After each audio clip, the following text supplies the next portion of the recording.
10ویں صدی عیسوی کے بعد سے وہ نفرت کا دھارا صلیبی جنگوں کی شکل میں عالم اسلام پر ٹوٹ پڑا، اور اس کے بعد حال ہی میں جو فتح انہوں نے حاصل کی، نوٹ کر لیجئے کہ جہاں تک پروٹیسٹنٹ مذہب کا تعلق ہے وہ تو پہلے سے ان کی جیب میں تھا۔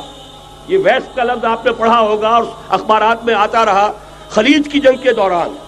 ویسٹ ایک تو کہتے ہیں یہ بھیڑ جو کاٹ جاتی ہے، منہ سوج جاتا ہے، ایک یہ ویسٹ مخفف ہے، وائٹ اینگلو سیکسن پروٹیسٹنٹس۔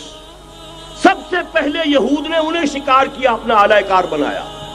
یہی وجہ ہے، آپ کو معلوم ہے 1917 میں انگریزوں کے ذریعے سے انہیں یہ اجازت ملی کہ فلسطین میں زمینیں بھی خرید سکتے ہیں، جائیدادیں بھی خرید سکتے ہیں۔ بالفور ڈیکلریشن، انگلستان کا وزیر خارجہ تھا جس نے کہ یہ اجازت دلوائی ہے، ورنہ یہ کہ خلافت عثمانیہ جب تک قائم رہی ہے، خلیفہ عثمانی ترک خلیفہ نے اجازت نہیں دی، اس لیے کہ حضرت عمر رضی اللہ تعالیٰ عنہ نے، یہ بھی اب تاریخ کی ایک حقیقت بیان کر رہا ہوں جو شاید بہت سے حضرات کے علم میں نہ ہو، کہ جب یروشلم کے عیسائیوں نے سرنڈر کیا ہے، یروشلم، حضرت عمر آئے ہیں، تشریف لائے ہیں مدینہ منورہ سے چارج لینے کے لیے، اس وقت جو ٹریٹی لکھی گئی ہے، جو معاہدہ ہوا ہے، اس میں وہاں کے یہودیوں، یہاں کے عیسائیوں نے طے کرایا تھا کہ یہاں آپ یہودیوں کو آباد ہونے کی اجازت نہیں دیں گے۔ یہودی آ سکتا ہے، زیارت کر سکتا ہے، اپنے مقامات مقدسہ کو آ کر دیکھ سکتا ہے، یہاں آباد نہیں ہو سکتا۔ اور یہ کون شرط رکھ رہا ہے؟ عیسائی۔ اس وقت تک عیسائیوں کی دشمنی یہودیوں کے ساتھ اس درجے میں تھی، اور یہی حضرت عمر رضی اللہ تعالیٰ عنہ کی وہ شرط تھی کہ سلاطین عثمانیہ، خلفاء عثمانیہ نے بھی، حالانکہ یہودیوں نے بڑی سے بڑی رشوت دینے کی کوشش کی ہے، سلطان عبدالحمید خان کو یوں سمجھیے کہ سیم و زر سے خریدنے کی کوشش کی ہے، لیکن اس کے باوجود ان کا کہ جو فیصلہ حضرت عمر کر گئے تھے، جو کمٹمنٹ رضی اللہ تعالی عنہ ان کی ہے، میں اس سے سرے منہ انحراف نہیں کر سکتا۔ اصل میں اسی کی تو صدا ہے جو فری میسنری کے ذریعے سے خلافت کا خاتمہ کرایا گیا، کہ یہی سب سے بڑی رکاوٹ ہے۔ اگر خلافت ختم نہ ہوتی اور اگر کہیں جہاد کا اعلان خلیفہ عثمانی کی طرف سے ہو گیا ہوتا تو یہ کہی تھی بات، جب حضرت شیخ الہند رحمۃ اللہ علیہ جب یہ اسیری میں تھے مالٹا میں، تو وہاں کا انگریز کمانڈنٹ، اس نے چونکہ وہ کچھ مرید ہو گیا تھا یا کم سے کم عقیدت مند ہو گیا تھا، ایک روز حضرت شیخ الہند نے ان سے سوال کیا، اس شخص سے، کہ آپ لوگ ہماری خلافت کے پیچھے کیوں پڑے ہوئے؟ یہ تو بیمار، تم خود کہتے ہو، یورپ کا مرد بیمار ترکی، آپ کو کیا ڈر ہے اس سے؟ آپ کیوں اس بیچاری خلافت کے در پہ ہیں؟ اس شخص نے جواب دیا تھا، مولانا اتنے بھول پن کے ساتھ بات نہ کیجئے، ہم بھی جانتے ہیں، آپ بھی جانتے ہیں، اگر کہیں خلافت عثمانیہ کی طرف سے جہاد کا اعلان ہو گیا تو پورے عالم اسلام سے لاکھوں مسلمان اپنے سروں سے کفن باندھ کر نکل آئیں گے۔ آج اس گئے گزرے دور میں بھی اس کمزور اور یوں سمجھیے کہ نام نہاد خلافت کے اندر اتنی جان ہے، اتنی طاقت، لہذا اس کو ختم کیا گیا، اور ختم کرایا گیا کن کے ذریعے سے؟ وہ جو مسلمان کہلاتے ہیں تھے فری میسن، مصطفیٰ کمال پاشا فری میسن، اور اس کے ذریعے سے انہوں نے سارے کام جو کروائے وہ در حقیقت اپنے سازشوں کے ذریعے سے اور مسلمانوں کو استعمال کر کے کروائے۔ بہرحال بات لمبی ہو رہی ہے۔ پہلی بات تو یہ ہے کہ وہی نقشہ اس وقت کا آج بھی ہے جہاں تک یہودیوں کا تعلق ہے، لیکن فرق یہ واقع ہو گیا کہ اس وقت عیسائی یہودیوں کے تابع نہیں تھے، بلکہ عیسائیوں اور یہودیوں کے مابین دشمنی تھی۔ آج یہودی عیسائیوں پر مسلط ہو چکا ہے، فرنگ کی رگے جاں پنجے یہود میں ہے، اور آج کے فرنگ کا لیڈر امریکہ ہے۔ امریکہ کا صدر یوں سمجھیے کہ وہ ان یہودیوں کا غلام ہے، مجال نہیں کہ ان کی مرضی سے ادھر سے ادھر ہو جائے، اور اگر کوئی غلطی سے ادھر سے ادھر ہو جائے تو اس کا پتہ چاک ہو جائے گا۔ آپ دیکھیے کیا حشر ہوا ہے بش کا، حالانکہ بہت بڑا ہیرو بن کر نکلا تھا گلف وار سے، لیکن ذرا سا ایک بیان دے دیا تھا کہ جو اسرائیل کو پسند نہیں آیا، تو جو الیکشن میں چاروں شانے چت ہوا ہے اس کا جو حشر ہوا ہے وہ دیکھ لیجیے۔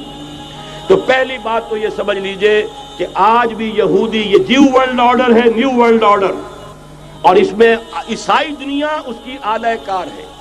اب صورتحال کیا ہے؟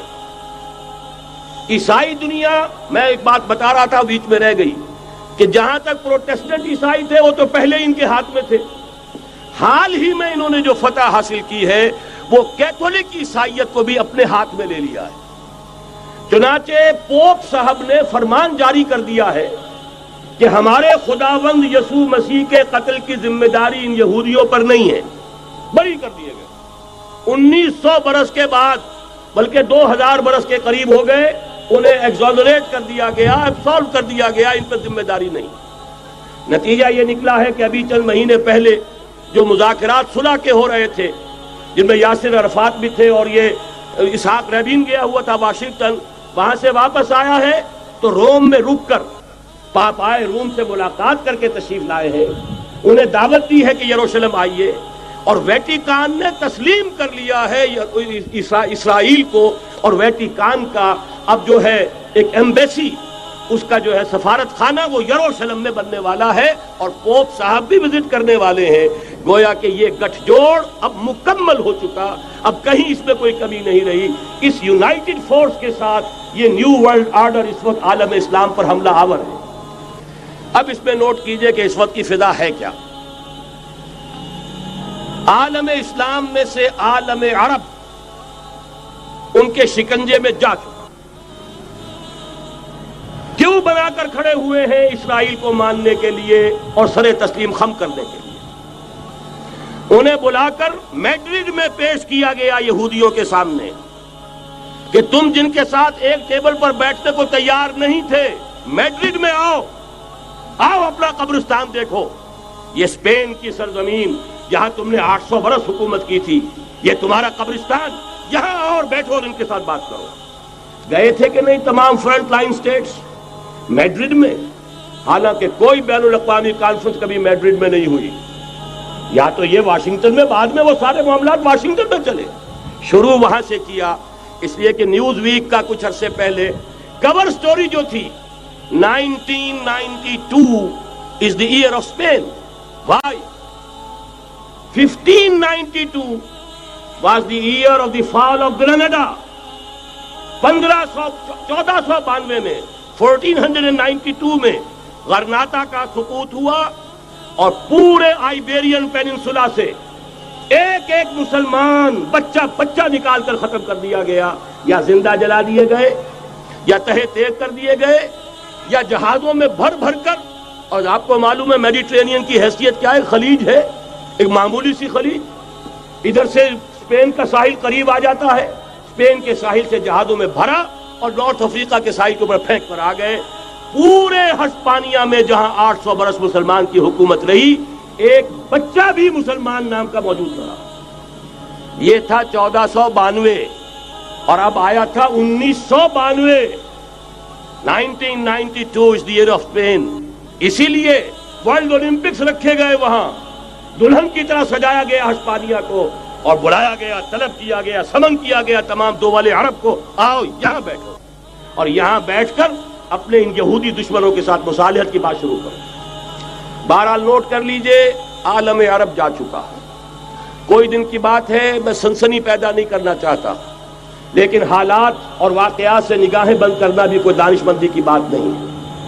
یہ ایودھیا کی مسجد شہید کی گئی، ابھی یہ ایک بہت بڑا مزار جو ہے شہید کیا گیا، اور اس کے ساتھ کئی مسجدیں شہید کی گئی۔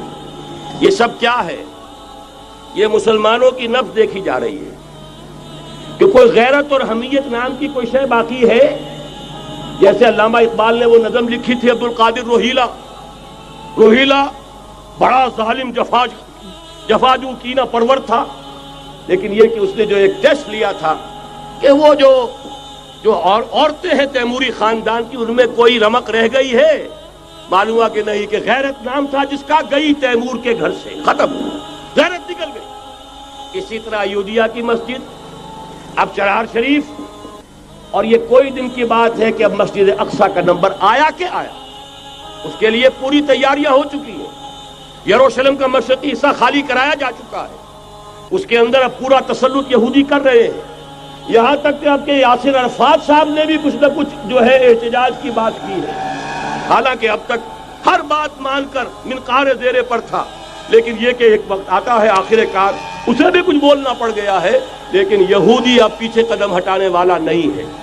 ان کا تھرڈ 30ویں مرتبہ ہیکل سلیمانی تعمیر ہونا ہے۔ نوٹ کر لیجئے، ان کے لیے وہ وہی کچھ ہے جو ہمارے لیے کعبہ ہے، ان کے لیے ہیکل سلیمانی بالکل وہی حیثیت رکھتا ہے جو ہمارے لیے کعبہ۔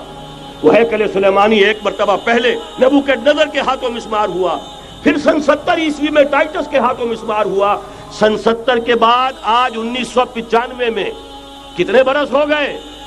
پورے 1925 برس ہو گئے کہ ان کا کعبہ زمین بوس پڑا ہوا ہے۔ اب تک تو ان کا بس نہیں تھا، اب تو بس ہے کہ نہیں؟ اب ان کی حکومت ہے کہ نہیں؟ اب شاہ حسن ہو چاہے شاہ حسین، ان کے نوکر اور چاکر ہیں یا نہیں؟ اب انہیں ڈر کس کا ہے؟ لہذا کوئی دن کی بات ہے، مسجد اقصی شہید ہوگی اور ٹیمپل کی تعمیر شروع ہوگی۔ یہ تو بہرحال ایک نقشہ ہے۔ اگلا نقشہ آپ کو بتانا چاہتا ہوں، ایک دوسری تصویر ہے۔ یہ تصویر ہے زمینی، ایک تصویر ہے آسمانی۔ وَمَكَرُوا وَمَكَرَ اللَّهُ وَاللَّهُ خَيْرُ الْمَاكِرِينَ۔ انہوں نے اپنی سی تدبیریں کی، اللہ نے اپنی تدبیر کی، اور ظاہر بات ہے اللہ کی تدبیر سے بہتر تدبیر کس کی ہوگی؟ چنانچہ یہودیوں کی سازشیں اس وقت بھی ناکام ہوئی تھی یا نہیں؟ ظاہر بات ہے جاء الحق وزهق الباطل ان الباطل کان زہوقا۔ لہذا یہ آیتیں دونوں اعلان کر رہی ہیں کہ یہودیوں کی سازشیں بالآخر ناکام ہوں گی اور دین حق کا بول بالا ہو کر رہے گا۔ یہ تو ان آیتوں سے ظاہر ہے۔ یریدون لیطفئوا نور اللہ بافواہہم واللہ متم نورہ ولو کرہ الکافرون۔ یریدون ان یطفئوا نور اللہ بافواہہم ویابى اللہ الا یتم نورہ ولو کرہ الکافرون۔ هو الذی ارسل رسولہ بالہدی ودین الحق لیظہرہ علی الدین کلہ ولو کرہ المشرکون۔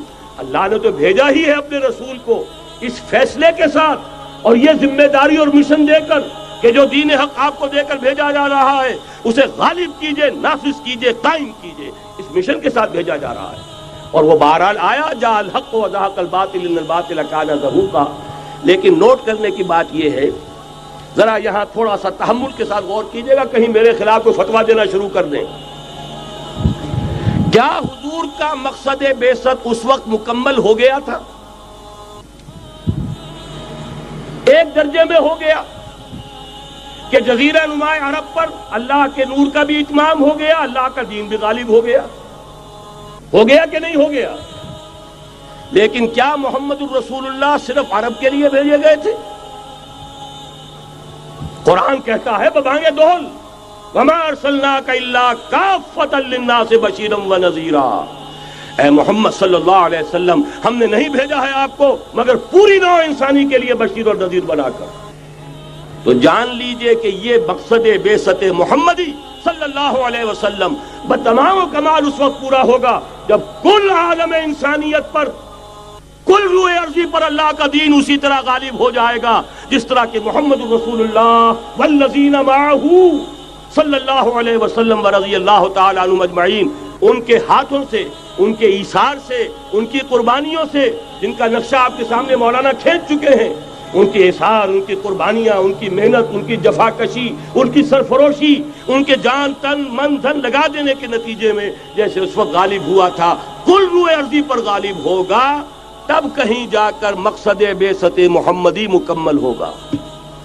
یہی وجہ ہے اقبال نے کہا تھا وقت فرصت ہے کہاں، کام ابھی باقی ہے، نور توحید کا اتمام ابھی باقی ہے۔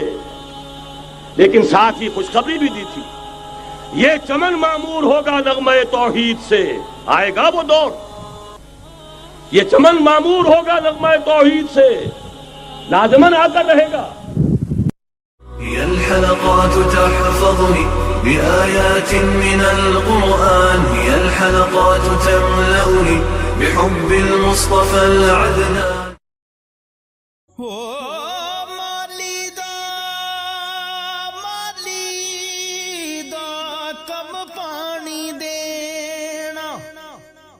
پر مشکاں پاوے ہو مالک دا کم پھل پھل لاوے یا نہ لاوے۔